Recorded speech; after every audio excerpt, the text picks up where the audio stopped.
ദിവ്യാത്മാക്കൾക്കെല്ലാം വിനീതമായ നമസ്കാരം. എല്ലാ ജീവജാലങ്ങളും സൃഷ്ടികളെല്ലാം തന്നെ ഉണ്ടായവയാണ്.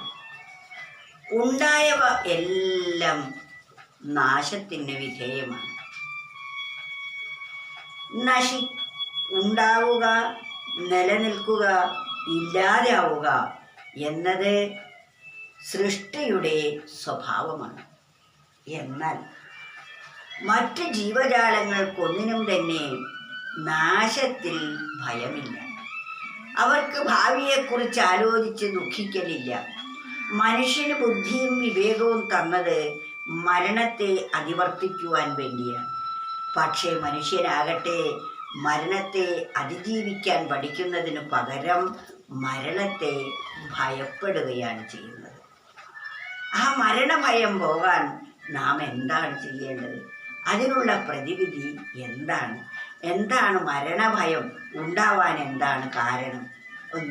ഒരു കവി ഇത് പറഞ്ഞിരിക്കുന്നത് നമുക്കൊന്ന് ശ്രദ്ധിക്കാം. മാനവരായി പിറന്നവർക്കേവർക്കും ഭീതിയേകുന്നതൊന്നാണ് ഈ മരണത്തെ. എപ്പോൾ മരിക്കുമെന്നാർക്കും അറിയില്ല, എന്നോ മരിക്കുമെന്നാർക്കും അറിയില്ല.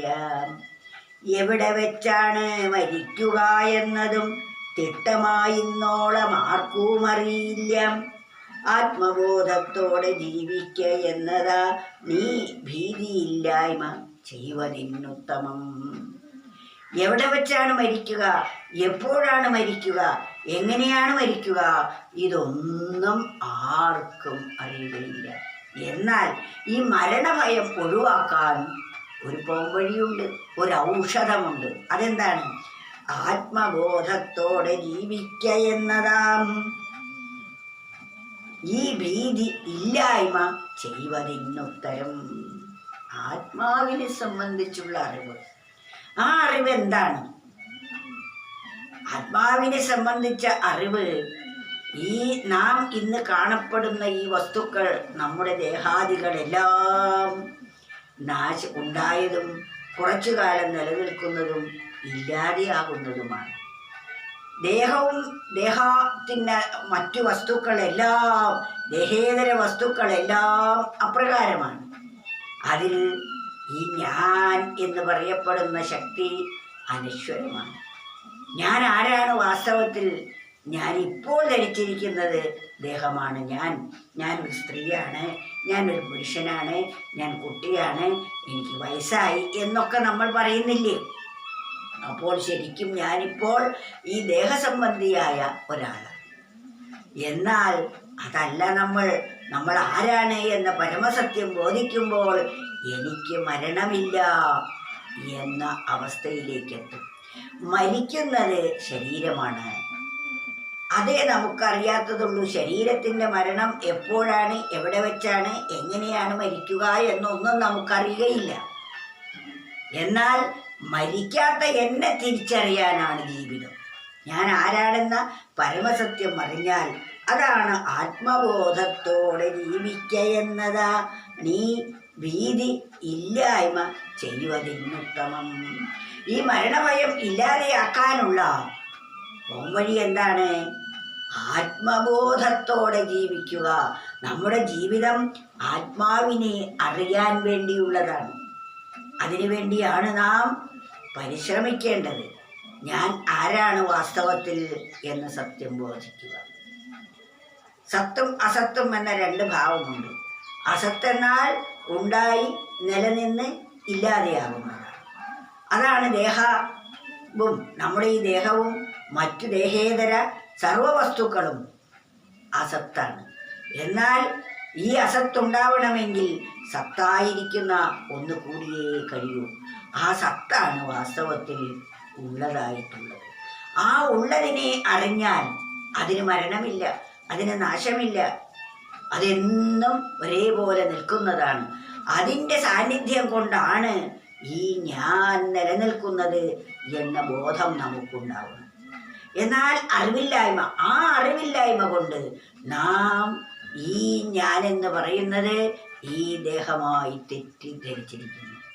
ഈ തെറ്റിദ്ധാരണയിൽ നിന്നുള്ള വിമുക്തിയാണ് നമുക്ക് വേണ്ടത്. ആ വിമുക്തി കിട്ടണമെങ്കിൽ നിരന്തരമായ ആത്മവിചാരം ഉണ്ടാവുകയേ നിവൃത്തിയുള്ളൂ. ആത്മബോധത്തോടെ ജീവിക്കുകയെന്നതാണ് ഈ ഭീതി ഇല്ലായ്മ ചെയ്യുവതിനുത്തമം. ആത്മബോധത്തോടു കൂടിയാണ് നമ്മൾ ജീവിക്കേണ്ടത്. നാം ആത്മാവാണ് എന്ന തിരിച്ചറിവാണ് ആത്മബോധത്തോടെ ജീവിക്കുക എന്ന് പറയുന്നത്. മരണഭയം എല്ലാ ജീവികൾക്കുമുണ്ട്. ഒരു പട്ടിയെ നമ്മൾ കല്ലെടുത്തെറിഞ്ഞാൽ അത് ഓടി രക്ഷപ്പെടുന്നത് ആ കല്ലുകൊണ്ട് താൻ ചാകുമോ എന്ന ഭയം കൊണ്ടാണ്. അതിനാൽ നാം ആ മരണഭയത്തെ ഇല്ലാതെയാക്കാൻ അതിനു വേണ്ട ചിന്ത ചെയ്യാൻ മനുഷ്യർക്ക് കഴിയും. അതാണ് മാനവരായി പിറന്നവർക്കേവർക്കും, മാനവരായി പിറന്ന എല്ലാവർക്കും ഭീതിയേകുന്നതൊന്നാണ് ഈ മരണത്തെ. ഭയം നൽകുന്ന ഒന്നാണ് ഈ മരണം. എല്ലാവർക്കും പേടിയുണ്ട്. എപ്പോൾ മരിക്കുമെന്ന് ആർക്കും അറിയില്ല. എപ്പോഴാണ് നമ്മൾ മരിക്കുന്നത് എന്ന് അറിയുന്നില്ല. എന്നോ മരിക്കുമെന്ന് ആർക്കും അറിയില്ല. എന്നാണ് നമ്മൾ മരിക്കുന്നത് എന്നും അറിയില്ല. എവിടെ വെച്ചാണ് മരിക്കുക എന്നതും, എവിടെ വെച്ചാണ് നമ്മൾ മരിക്കുന്നത് അതും തിട്ടമായി ഇന്നോളം ആർക്കും അറിയില്ല. എവിടെ വെച്ചാണ് മരിക്കുന്നത് എന്ന് ആർക്കും അറിയില്ല. ഇതിന് പ്രായവുമില്ല. ഇവിടെ അടുത്ത് ഒരു പെൺകുട്ടി, ചെറുപ്പക്കാരി, ഭർത്താവും 2 മക്കളുമുണ്ട്. അവർ പെരിന്തൽമണ്ണ മൗലാന ആശുപത്രിയിൽ അവർക്ക് നേഴ്സിൻ്റെ ജോലിയാണ്. ആ ജോലി സംബന്ധമായി അവർ സ്കൂട്ടിയിൽ പെരിന്തൽമണ്ണ ടൗണിലൂടെ വരുന്ന സമയത്ത് എതിരെ വന്ന ഒരു ലോറിക്കിടിച്ച് ലോറിക്കടിയിൽപ്പെട്ട് തൽസ്ഥലത്ത് വെച്ച് തന്നെ ജീവൻ ഉപേക്ഷിക്കേണ്ടി വന്നു. അവർ വീട്ടിൽ നിന്നിറങ്ങുമ്പോൾ ഇങ്ങനെ സംഭവിക്കുമെന്ന് ആരും കരുതിയില്ല, അവരും കരുതിയില്ല. അതാണ് എപ്പോൾ മരിക്കുമെന്ന് ആർക്കും അറിയില്ല, എന്നോ മരിക്കുമെന്ന് ആർക്കും അറിയില്ല. എങ്ങനെയാണ് മരണമെന്നുള്ളതും തിട്ടമെന്നോളം ആർക്കും അറിയില്ല. എങ്ങനെയാണ് നമ്മൾ മരിക്കുക, എപ്പോഴാണ് മരിക്കുക, എങ്ങനെയാണ് മരിക്കുക, എവിടെ വെച്ചാ മരിക്കുക, ഇതൊന്നും ആർക്കും പ്രവചിക്കാൻ കഴിയുകയില്ല. ഈ ഭയത്തിൽ നിന്ന് മോചനം നേടാനുള്ള ഏക പൊൻവഴി ആത്മബോധത്തോടെ ജീവിക്കുക എന്നതാണ്. ഈ ഭീതിയില്ലായ്മ ചെയ്യുവതിനുത്തമം. അതിനുത്തമമായ മാർഗം ആത്മബോധത്തോടുകൂടി ജീവിക്കുക. ആത്മാവിനെ സംബന്ധിച്ചുള്ള ബോധമുണ്ടാകുമ്പോൾ അതാണ് ഞാൻ എന്ന് നമുക്ക് ബോധ്യമാകും. നമ്മൾ ഓരോരുത്തരും അതാണ്. പക്ഷെ അതല്ല, ദേഹോഹ ബുദ്ധി നമ്മളിൽ വളർന്നു. നമ്മളാണ് ദേഹം എന്ന തോന്നൽ കൊണ്ടാണ് ഞാൻ ആത്മാവാണെന്ന ബോധം മറക്കുന്നത്. അതിനാൽ വിസ്മൃതമായ ആത്മബോധത്തെ നാം വീണ്ടെടുക്കുകയും ഇപ്പോൾ ഓർമ്മിച്ചു കൊണ്ടിരിക്കുന്ന ദേഹോഹഭാവത്തെ നമ്മൾ നിർവീര്യമാക്കുകയും ചെയ്യണം. അതാണ് നാം ചെയ്യേണ്ടത്. അതാണ് ആത്മബോധത്തോടെ ജീവിക്കുക എന്നതാ ഈ ഭീതി ഇല്ലായ്മ ചെയ്യുവതിനുത്തമം. ഈ ഭയം എല്ലാവർക്കും ഉള്ളതാണ്.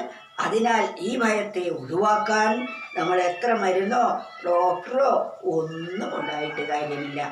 നമ്മളെ മക്കളോ പ്രിയപ്പെട്ടവരോ ഏറ്റവും വലിയ ഡോക്ടറായി, ഏറ്റവും വലിയ മരുന്ന് നമ്മൾ കൈവശമുണ്ട് എന്ന് വിചാരിക്കട്ടെ. ആ മരുന്നിനും ഡോക്ടർക്കും ഒന്നും ചെയ്യാൻ പറ്റാത്ത അവസ്ഥ വരും. മരുന്ന് ശരീരത്തിലേക്ക് കുത്തിക്കയറിയെങ്കിലല്ലേ ഡോക്ടർക്ക് വല്ലതും ചെയ്യാൻ പറ്റൂ. അതിനും സാധിക്കില്ല. എപ്പോഴാണോ ഇതിൽ നിന്ന് മരണം സംഭവിക്കേണ്ടത് അപ്പോൾ ആരോടും ചോദിക്കാതെ ഇതിൽ നിന്ന് ഇവിടെ നൽകുന്ന ഒന്നും സ്വീകരിക്കാതെ അതിവിടെ നിന്നും യാത്രയാകുന്നു. എങ്ങോട്ടാണ് യാത്ര എന്നത് ഇപ്പോൾ നമുക്കറിയില്ല. അതിനാൽ ആത്മബോധത്തോടെ ജീവിക്കുക എന്നതാം. എന്താണ് ആത്മാവ്, എവിടെയാണ് ആത്മാവ്, ഇതാണ് അറിയേണ്ടത്. ഈ അറിവുകൾ നാം നേടി ജീവിക്കുമ്പോൾ നമുക്ക് എല്ലാ ഭയവും നീങ്ങുന്നു. നാം മരിക്കാത്തവരാണെന്ന പരമസത്യം നമുക്ക് ബോധ്യമാകുന്നു. ആ ബോധമാണ് നമ്മളിൽ ഉണരേണ്ടത്. മാനവരായി പിറന്നവർക്കേവർക്കും ഭീതിയേകുന്നതൊന്നാണ് ഈ മരണത്തെ. എപ്പോൾ മരിക്കുമെന്നാർക്കും അറിയില്ല, എന്നോ മരിക്കുമെന്നാർക്കും അറിയില്ല. എവിടെ വെച്ചാണ് മരിക്കുക എന്നതും തിട്ടമായി ഇന്നോളം ആർക്കും അറിയില്ല. ആത്മബോധത്തോടെ ജീവിക്കുക എന്നതാണ് ഈ ഭീതിയില്ലായ്മ ചെയ്വതിനുത്തമം.